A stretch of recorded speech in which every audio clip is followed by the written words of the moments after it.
नमस्ते जी। एक दिन मैं काम से जल्दी लौटा तो मैंने देखा मेरे पापा मेरी पत्नी को मार रहे थे। मुझे देखते ही पत्नी बोली, मेरी गलती है, मैंने दरवाजा खुला छोड़ा था और घर में मांगने वाली घुस गई थी। मुझे बहुत अजीब सा लगा। कुछ दिन बाद मेरी पत्नी चलते चलते गिर गई तो मेरी नजर उसके पैर पर पड़ी, जो काफी चोटिल थी। वह बोली, सीढ़ियों से गिर गई थी और साथ ही रोने लगी। मुझे पापा पर शक हुआ। अगले दिन मैं काम पर जाने का बहाना बनाकर ऊपर वाली छत पर जाकर छुप गया और थोड़ी देर गुजरी तो मेरे रोंगटे खड़े हो गए। जब नीचे, हटिए पापा, आप आरती को क्यों मार रहे हैं? ऐसी भी क्या गलती हो गई है कि आपने मारना ही शुरू कर दिया है? वह मेरी पत्नी है, आपकी बहू है, बेटी की तरह है। और बेटियों पर हाथ कौन उठाता है? मैं एकदम आपे से बाहर हुआ। तुरंत ही पापा जी और आरती के बीच में आया और आरती को पकड़कर अपने साथ लगाया। वह हिचकियों के साथ बुरे तरीके से रो रही थी। कहने लगी, नहीं नहीं पापा जी ने मुझे ज्यादा नहीं मारा, गलती मेरी है, मैंने घर का दरवाजा खुला छोड़ दिया। एक मांगने वाली अंदर घुस आई थी। आपको तो पता है आजकल कितनी घटनाएं हो रही है। मांगने वालों का भेष बनाकर लोग घरों में घुसकर लूट लेते हैं। मेरे गहने भी घर में ही रखे हुए हैं। पापा जी घबरा गए थे, शायद इसलिए मारना शुरू कर दिया। पापा जी, मुझसे गलती हो गई है, मैं आगे से ध्यान रखूंगी कि आपको शिकायत का अवसर ना दूं। आरती ने सर झुकाकर पापा से माफी मांगी थी और अपने कमरे की ओर बढ़ गई थी, जबकि मुझे हैरत हुई थी।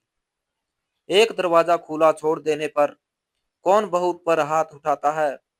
लेकिन जब आरती खुद इस मामले को खत्म कर चुकी थी तो मैं पापा से क्या कह सकता था? बस आरती के धैर्य का मैं कायल हो गया था। मैं अभी ही काम से घर लौटा था जब मैंने देखा कि मेरे पापा मेरी पत्नी को बहुत बुरे तरीके से मार रहे थे। उसके हाथ पर खून लगा था और उसके साथ एक होंठ भी फटकर सूज गया था। मगर उसके बाद भी उसने कोई कठोर प्रतिक्रिया नहीं दी थी। हालांकि पापा ने बहुत मामूली सी बात पर उसे मारा था। यह कोई इतनी भी बड़ी गलती नहीं थी। मैं पापा की ओर गुस्से से देखते हुए अपने कमरे में चला गया। मैं आरती से बहुत प्रेम करता था। वो नाजों में पली हुई अपने माँ बाप की इकलौती बेटी थी। उसने अपने घर में कभी कोई दुख नहीं देखा था। लेकिन आज पापा का उस पर हाथ उठाना मुझे इतना दुखी कर गया था। मैंने दिल ही दिल में सोच लिया था कि मैं माँ से साफ साफ बात करूंगा। आरती चाहे कोई भी गलती करे, लेकिन आगे से पापा उस पर हाथ नहीं उठाएंगे, वरना मैं सारे रिश्ते और लिहाज भूल जाऊंगा। कमरे में गया तो आरती शीशे के सामने बैठी हुई थी, अपने गाँव साफ कर रही थी। मेरी ओर देखा तो मुस्कुरा दी, लेकिन एकदम उसके चेहरे पर पीड़ा की एक लहर दौड़ गई थी। उसका होठ फटा हुआ था और शायद मुस्कुराने के कारण होठ में दर्द हुआ था। मैं उसके पास गया और उसकी चोट साफ करते हुए कहने लगा, आरती, यह क्या बात हुई? तुमने मेरे और पापा के बीच में बात क्यों बदल दी? मुझे उनसे सवाल जवाब तो करने देती, खुद ही सारी बात को खत्म करके आ गई। पापा का तुम पर हाथ उठाना किसी प्रकार से सही नहीं है। तुम मेरी पत्नी हो, कोई गुलाम थोड़ी हो जो सीधा तुम पर हाथ उठाने पर ही आ गए हैं। मैं उस समय भी गुस्से से भरा हुआ था। आरती कहने लगी, कोई बात नहीं, मेरी ही गलती थी, मैंने खुद ही उन्हें गुस्सा दिला दिया था। उन्होंने कितनी बार मुझे कहा था कि मैं उठकर दरवाजा बंद कर दूं, लेकिन मैंने टाल दिया। वो औरत भी तो मुंह उठाकर अंदर चली आई थी। जाने दो, छोड़ो पापा जी अच्छे हैं, उन्हें गुस्सा करने का मौका तो मैंने खुद ही दिया था। आरती ने सर झुकाते हुए धीमे स्वर में कहा था। मैं मुस्कुरा दिया। उसका ऐसा धैर्य मुझे पसंद आया था, लेकिन इसका मतलब यह नहीं था कि मैं उसके धैर्य की परीक्षा कर लेता। रात को मैं माँ के कमरे में गया और उनसे साफ शब्दों में कह दिया कि पापा को आप खुद ही समझा दे। आगे से मेरी पत्नी पर हाथ उठाने की जरूरत नहीं है। वह कोई भी गलती करे, चाहे कितना भी बड़ा नुकसान कर दे, उसे सवाल करने वाला सिर्फ मैं हूँ। ओ, वो औरत आरती को एक शब्द भी नहीं कहेंगे। माँ ने तुरंत ही हाँ में सर हिला दिया और कहने लगी, गुस्सा ना करो बेटा, आगे से मैं खुद इस बात का ख्याल रखूंगी कि तुम्हारे पापा का व्यवहार आरती के साथ गलत ना हो। मैंने कहा, यही सबके लिए ठीक भी रहेगा। यह कहते हुए मैं कमरे से निकल आया था। कुछ दिन सुकून के साथ गुजर गए थे। मैं भी पापा की ओर से निश्चित था। माँ एक दिन मौसी के घर गई हुई थी। मौसी कुछ बीमार थी। मैं सुबह काम पर जाता और शाम को घर वापस आता था। मैं किचन में नाश्ता कर रहा था, जबकि आरती किचन के दूसरे काम निपटा रही थी। मैंने देखा उसकी चाल में लंगड़ाहट है और एकदम वो गिर गई। पैर से कपड़ा एक और को हो गया। मेरी नजर उसके पैर पर पड़ी तो मेरा दिल धक से रह गया। उसके पैर पर अच्छा खासा बड़ा घाव था। गिरकर घाव पर शायद और अधिक चोट लग गई थी। खून बहने लगा। मैं जल्दी से आरती के पास गया और पूछने लगा, यह क्या हुआ है? तुम्हारे पैर पर यह इतना बड़ा घाव कैसे हुआ? मेरी पत्नी कहने लगी कि मैं सीढ़ियों में से गिर गई थी और उसके साथ ही उसकी आंखों से आंसू बहने लगे। वह जोर जोर से रोने लगी। मैं उसकी ओर देखकर हैरान रह गया। वह इतनी कम साहसी नहीं थी कि छोटी सी बात पर रो देती। मैं सोचने लगा, जब चोट लगी तब तो बताया न तक नहीं, और अब जब मैंने घाव देख लिया तो क्यों रोने लग गई हो? उसका रोना तो किसी और ही बात की ओर से इशारा कर रहा था। मैंने उसे अपने गले से लगा लिया और तसल्ली देने लगा कि कोई बात नहीं, मैं तुम्हारे घाव से पर दवा लगा देता हूँ। मैं उसे सहारा देकर कमरे में ले गया, उसके घाव पर दवा लगाई और कहने लगा, तुम्हारा ध्यान कहाँ है होता है? कितनी बड़ी चोट लगवा ली है। अगर कहीं ऊपर की सीढ़ी से गिर जाती तो पता नहीं कितना नुकसान हो जाता। अब अपना ख्याल रखना, मुझे इस तरह की शिकायत दोबारा ना मिले। तभी आरती ने इस बात में सर हिला दिया, लेकिन उसकी आंखों में बेबसी मुझे साफ नजर आ रही थी। मेरे दिल में कुछ खटकने लगा। ऐसा लगा जैसे कहीं ना कहीं कुछ गलत है। उस दिन पापा जैसे आरती को मार रहे थे, इस घर में उसके साथ अच्छा व्यवहार नहीं हो रहा था, लेकिन उसके बाद भी वह मुझसे सब कुछ छुपाती थी। जरूर कोई बड़ी बात थी। आरती खुद से मुझे कुछ भी बताने वाली नहीं थी, क्योंकि अगर उसे बताना होता तो पहले दिन ही बता देती। जो भी था, मुझे खुद ही इस बात का पता लगाना था। पापा का आरती के साथ व्यवहार, आरती का पापा को देखते ही सहम जाना, माँ का मुझसे नजरें चुराना, सब कुछ मेरी नजरों के सामने बार बार घूम रहा था। और मुझे लग रहा था जरूर आरती को लगने वाली चोट के पीछे भी पापा का ही हाथ है। यानी पापा का हाथ उस दिन के बाद भी रुका नहीं। मैं गुस्से से खोल उठा था, लेकिन आरती से अब इस बात पर कोई चर्चा नहीं की थी, क्योंकि इस मामले को मुझे अपने तरीके से हल करना था। अगले दिन मैं सुबह सुबह उठकर नाश्ता कर रहा था। आरती से कहा कि मैं काम पर जा रहा हूँ। पापा उस समय सो रहे थे। मेरे जाने के बाद ही वह उठा करते थे और आरती उन्हें नाश्ता बनाकर दिया करती थी। पापा को बासी खाना पसंद नहीं था, इसलिए जब भी उन्हें खाना खाना होता था, उनके लिए ताज़ा खाना ही बनाया जाता था। माँ भी उनके लिए ताज़ा खाना बनाया करती थी और जब से मेरी शादी हुई थी, तब से आरती भी उनके लिए ताज़ा खाना ही बनाया करती थी। जबकि घर के बाकी सदस्य एक ही बार बना हुआ खाना देर से या जल्दी जब भी खाना होता था खा लिया करते थे। मैं काम पर जाने का कह कर जल्दी से अपने घर की छत पर चला गया। वहां जाकर एक कमरे में छुप गया जहां से खिड़की खुलती थी और उस खिड़की से पूरे आंगन का दृश्य दिखाई देता था। मैं वहां बैठ गया और पापा के उठने का इंतजार करने लगा। थोड़ी देर बाद पापा सोकर उठे और वॉशरूम में घुस गए, जबकि आरती उन्हें देखते ही किचन में चली गई और उनके लिए नाश्ता बनाने लगी। उसने झाड़ू भी बीच में अधूरी छोड़ दी थी, यानी किसी न किसी हद तक मेरा शक सही था। पापा ने उसे डरा कर रखा हुआ था। जरूर कुछ ऐसा कहा या किया होगा जिसके कारण वह उनसे डरने लगी थी। उस दिन की उनकी मार तो मेरे सामने ही थी। पापा आंगन में ही चारपाई डालकर उस पर बैठ गए थे।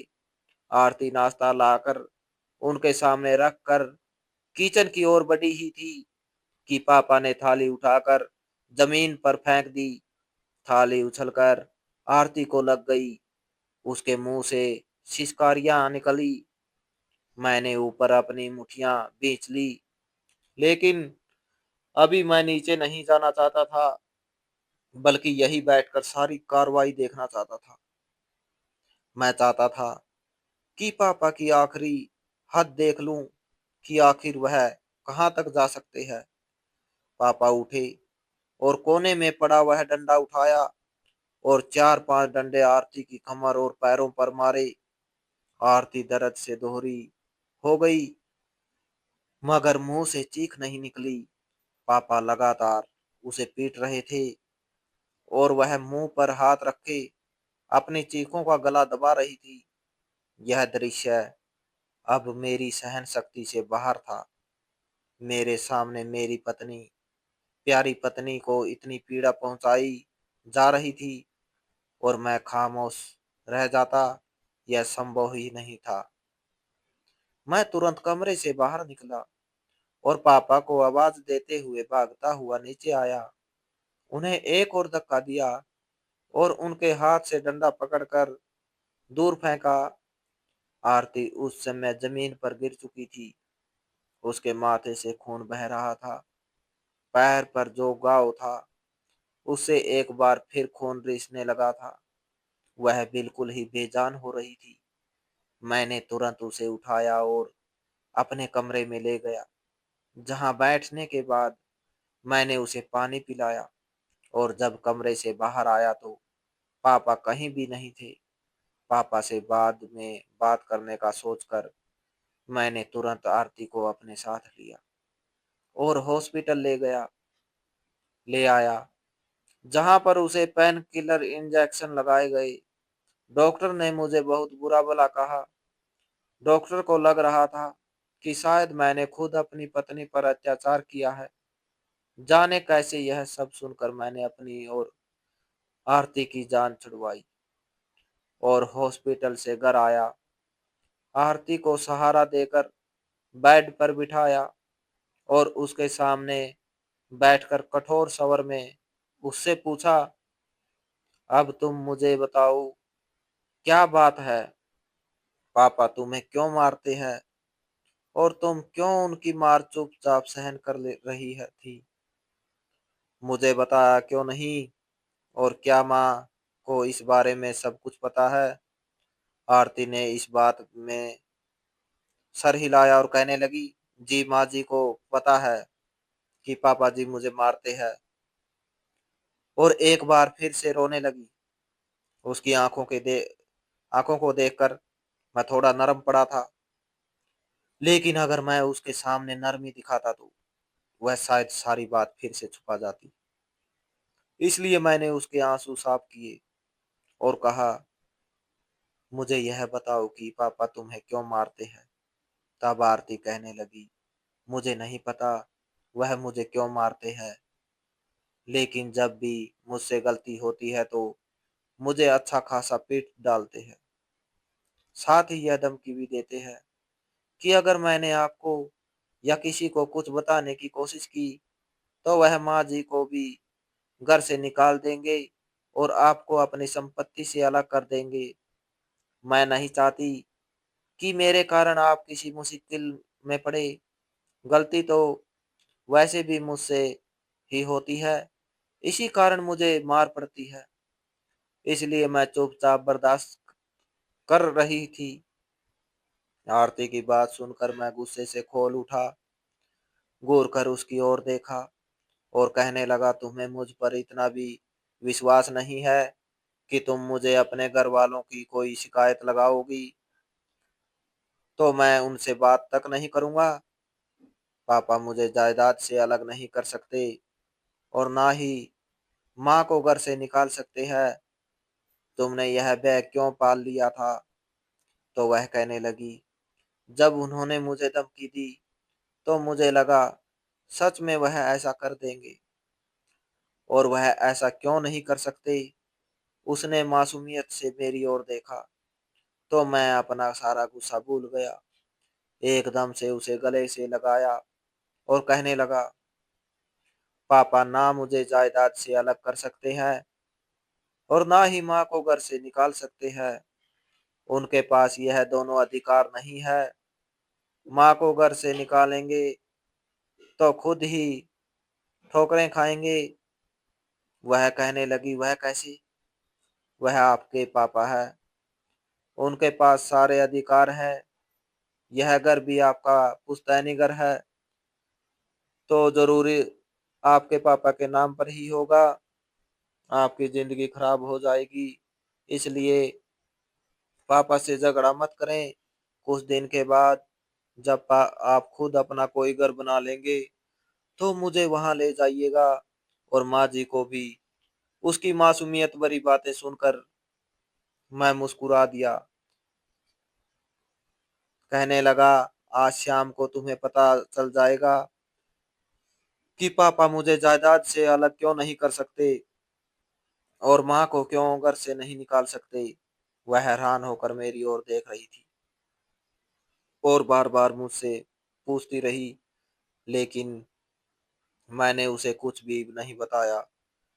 1.5 घंटे बाद पापा घर वापस आ गए थे और आते ही अपने कमरे में चले गए थे। मैंने भी उनसे कुछ नहीं कहा था, बल्कि मैं माँ को बुला चुका था। अब मैं उनके सामने ही बात करना चाहता था। मैं जब भी पापा से कोई बात किया करता था तो उन्हें हमेशा मैं ही गलत लगता था। वह पापा की साइड लेती थी। आज वह खुद भी अपनी आंखों से अपने पति की असलियत देख ले तो शायद उन्हें विश्वास हो जाए। गुस्सा तो मुझे माँ पर भी बहुत था कि वह सारी बात जानते हुए भी मुझसे छुपाती रही थी, और उस दिन मेरे कहने के बाद भी उन्होंने मेरी बात को गंभीरता से नहीं लिया था। लेकिन कोई बात नहीं, वह मेरी माँ थी। शाम को मैंने उनका हाथ पकड़ा और उन्हें सीधा पापा के कमरे में ले गया और साथ ही आरती को भी आवाज दी। मैंने कहा, आपको पता था कि पापा आरती के साथ मारपीट करते हैं? माँ ने नहीं में सर हिलाया। मैंने आरती की ओर देखा तो कहने लगी, पापा जी माँ जी के सामने मारपीट नहीं करते थे, बस डांट दिया करते थे और कभी कभार एक थप्पड़ लगा देते थे। मैंने सदमे से माँ की ओर देखा। पापा ने मेरी पत्नी पर हाथ उठाया और आपने उन्हें कुछ कहा था या नहीं? तो माँ कहने लगी, तो क्या करती, अपना घर बर्बाद करती। सबके मना करने के बाद भी मैंने इनसे दूसरी शादी कर ली। घर वालों ने कितना कहा कि यह आदमी अच्छा नहीं है, लेकिन मैंने किसी की नहीं सुनी। सारी सच्चाई तो शादी के कुछ दिन बाद ही मुझ पर खुल गई थी, जब इस आदमी ने मुझ पर हाथ उठाया था। लेकिन क्या करती, घर वालों से बगावत करके शादी की थी, इसलिए इस रिश्ते को निभाने पर मजबूर थी। सब मुझे ही दोषी ठहराते और कहते कि किसी की बात नहीं सुनी, और अब अंजाम देख लो।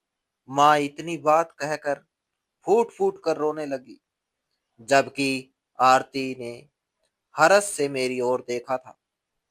निकल जाओ मेरे कमरे से, ज्यादा मेरे सामने बकवास करने की कोशिश की तो तुम्हारी माँ को डिवोर्स दे दूंगा, और फिर सारे खानदान के सामने मुंह छुपाते फिरना।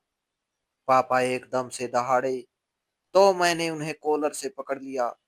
अब सारे लिहाज खत्म हो गए थे। वो मेरा सौतेला बाप था। यह बात हम आरती से छुपा रहे थे, लेकिन अब कोई फायदा नहीं था। अब जब सच सामने आ गया था, तो उसे उसकी औकात याद दिलाना जरूरी था। मैंने उसे गिरेबान से पकड़कर दो तीन थप्पड़ मारे और उसे आंगन में धक्का दे दिया।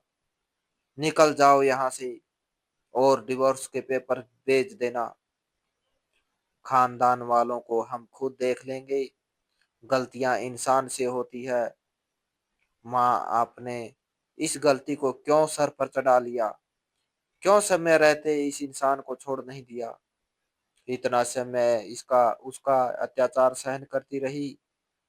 मुझे दुख भी हुआ था और गुस्सा भी आया था। माँ अभी तक रो रही थी, शायद अपनी गलती पर पछता रही थी। मेरे पिता के देहांत के ठीक 2.5 साल बाद ही माँ ने दूसरी शादी कर ली थी। घर वालों और रिश्तेदारों ने बताया था कि यह आदमी अच्छा नहीं है। यह स्वभाव से अय्याश आदमी था और सिर्फ मेरे पिता की दौलत के पीछे है। लेकिन मेरी माँ ने किसी की नहीं सुनी थी और कहा था कि पप्पू मुझे सच्चा प्यार करता है, और यह मेरी धन दौलत के पीछे नहीं है। यह मेरे बच्चे को भी अपना लेगा। शादी के बाद मुझे कभी भी पापा से कोई शिकायत नहीं हुई थी। वह मेरे मामलों में हस्तक्षेप नहीं करते थे। मेरे सारे फैसले माँ खुद ही लेती थी, और मुझे इस बात से कोई सरोकार भी नहीं था कि पापा घर में क्या करते रहते हैं। मेरी माँ खुश थी, मुझे और क्या चाहिए था। मगर आज पता चल रहा था कि वह आदमी ना सिर्फ मेरी माँ के साथ मारपीट किया करता था, बल्कि अब उसने मेरी पत्नी के साथ भी मारपीट शुरू कर दी थी। उसे शायद मारपीट करने की आदत हो चुकी थी। माँ को तो उसके अत्याचारों से मैं नहीं बचा सका था, लेकिन अपनी पत्नी को जरूर बचा लिया था। वह मेरा सौतेला बाप था, जिसने मेरी माँ को ना जाने कितना रुलाया था। अब उसकी अपने रोने की बारी थी। मैंने पुलिस को फोन किया और उसे जेल में बंद करवा दिया। थोड़े समय बाद माँ के लिए डिवोर्स के पेपर्स पर हस्ताक्षर भी करवा लिए। माँ ने तलाक के पेपर्स को देखकर फूट फूट कर रोने लगी, रोना शुरू कर दिया। उन्होंने पूरी जिंदगी एक नरक में गुजार दी थी, और इस बात की किसी को खबर भी नहीं होने दी थी। मैं खुद भी बहुत पछता रहा था। मैं एक ऐसा बेटा था जो अपनी माँ का ख्याल भी नहीं रख पाया था, या देख ही नहीं पाया था कि मेरी माँ दुख में है या इस आदमी के साथ खुश है। अभी सोचता हूँ, अगर मैं आरती के पैर पर लगे घाव को देखकर पापा पर शक ना करता, तो शायद मेरी पत्नी भी चुपचाप माँ की तरह मार खाती रहती और इस आदमी के अत्याचारों को सहन करती रहती। घर के मर्दों को खुद भी घर के मामलों पर ध्यान रखना चाहिए। कभी कभी घर के छोटे नहीं, बड़े भी गलत होते हैं। उन्हें भी बहुत सारी चीजें समझने की जरूरत होती है। और जहां पर अत्याचार होता है वहां होता ही है, वहां सारे रिश्ते नाते तोड़ देने चाहिए। गुजरा हुआ समय कभी भी लौट कर नहीं आता और इंसान के पास सिर्फ पछतावा रह जाता है। तो दोस्तों, इस कहानी को लेकर आपकी क्या राय है? कमेंट बॉक्स में कमेंट करके जरूर बताएं। और अगर आपको हमारी आज की कहानी अच्छी लगी हो तो प्लीज लाइक जरूर करें। अगर आपने अभी तक हमारे एसके की जुबानी 2.0 चैनल को सब्सक्राइब नहीं किया तो जरूर कर लीजिए। तो मिलते हैं ऐसी एक और मोटिवेशनल कहानी के साथ। Thanks for watching.